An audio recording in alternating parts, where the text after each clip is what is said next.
ഒരു പക്ഷി കൂടുകൂട്ടാൻ മരം തേടി നടന്ന കഥയുണ്ട്. മഴക്കാലം എത്താൻ സമയമായി. ഒരു പക്ഷി ഒരു മരം തേടി നടക്കുകയാണ്. മരം കണ്ടെത്തി അതിൽ മുട്ടകൾ സുരക്ഷിതമാക്കണം.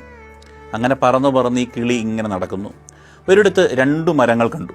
2 മരങ്ങളോടും തനിക്ക് അഭയം നൽകണമെന്ന് ചോദിക്കാമെന്ന് കരുതി അങ്ങോട്ടേക്ക് കിളിയെത്തുന്നു. ആദ്യത്തെ മരത്തോട് ഈ പക്ഷി അഭയം ചോദിക്കുന്നുണ്ട്. പക്ഷേ ആ മരം അത് അപ്പോൾ തന്നെ നിരസിക്കുന്നു. അപ്പോൾ കിളി സങ്കടപ്പെടുന്നുണ്ട്. നിരാശയോടെ 2ാമത്തെ മരത്തിൻ്റെ അടുത്തേക്ക് പോകുന്നു.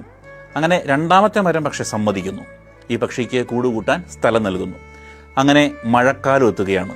നല്ല മഴ പെയ്യുന്ന ഒരു ദിവസം ഈ ആദ്യത്തെ മരം ആ മഴയിൽ തന്നെ കടപുഴകി വീണു. ഈ മരത്തെ ആ മഴവെള്ളം ഒഴുകിക്കൊണ്ടുപോയി. ഇതെല്ലാം പക്ഷി കാണുന്നുണ്ടായിരുന്നു. പക്ഷി നേരെ ഒഴുകിക്കൊണ്ടിരിക്കുന്ന ഈ മരത്തിൻ്റെ അടുത്തെത്തി പറയുകയാണ്, കണ്ടോ, ഞങ്ങൾക്ക് അഭയം നൽകാത്തത് കൊണ്ട് ദൈവം തന്ന ശിക്ഷയാണ്, നിനക്കിത് വരണം. അപ്പോൾ ആ മരം ഒഴുകിക്കൊണ്ടിരിക്കുകയാണ്.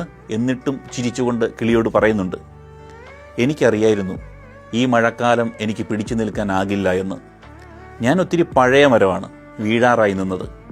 എന്നിൽ കൂടുകൂട്ടിയാൽ നീയും നശിക്കുമായിരുന്നു. നിന്റെ കുഞ്ഞുങ്ങളുടെ ജീവൻ കളയാൻ എനിക്ക് തോന്നിയില്ല. അതാണ് ഞാൻ നിരസിച്ചത്.